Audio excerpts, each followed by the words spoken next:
So what are the common comments that you hear when a young man talks about getting married? You probably hear things like, wait until you have lived your life a little bit, or don't bring the sand to the beach. Other things might include, make sure that you have enough money and that you're properly prepared. Or bluntly put, just don't do it. Our society has a very negative view on the institute of marriage. We believe that is a life-taking institute, and you'll see that all through popular culture. But what if I told you that marriage is statistically proven to be the fastest route to a healthy, happy life? Today I'm going to tackle one of society's biggest lies, that the fastest way to happiness, wealth, and longevity of life is to get down on one knee and put a ring on her finger. I know what you're thinking, that this is going to be interesting, and yes it will. First off, marriage will make you happy. Chris Wilson and Andrew Oswald, professors at Warwick University, published this. The data in the Rutgers Health and Human Development Project in the U.S. shows being married produces significantly reduced scores in the depression index, and marriage produces a benefit effect which is large and significant. These significant benefits manifest themselves as in lower rates of depression for women and lower rates of alcohol abuse for men. Wilson and Oswald collected data from a total of 95 scholarly published articles, and they all pointed to the same conclusion. The benefits look to be most significant for first marriages. They also state that an intriguing finding is that second and third marriages seem to produce a smaller improvement in well-being. They summarize a separate study stating that marriage gains lead to benefits both in well-being measures equally for men and women. But these only seem to exist for the first marriage. The moral of this data is, it's cheaper to keep her and it's better for you. You might be thinking that, hey, living with my girlfriend is just as good, but you'd be wrong. The data shows that cohabitating men have the highest levels of alcohol problems. And a broad conclusion then is that cohabitating provides no benefits in terms of depression or alcohol abuse. This matters because it seems to indicate that the benefits of marriage do not originate just from living with somebody. Also, the data from the Danish Twin Registry shows that twins who were married relative to their single counterparts showed significant positive effects in their well-being by comparison. Next, sex.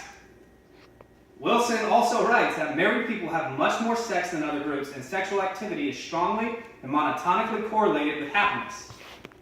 Who doesn't like sex? It's a good reason to get married. Joan Monin and Margaret Clark attempt to explain why men seem to have a greater benefit from the marriage relationship than women by examining the sex's interpersonal relationships in a scientific journal, The Sex Roles. They write, "We consistently find in our studies that women feel and express more emotion with people outside their marriages than men do.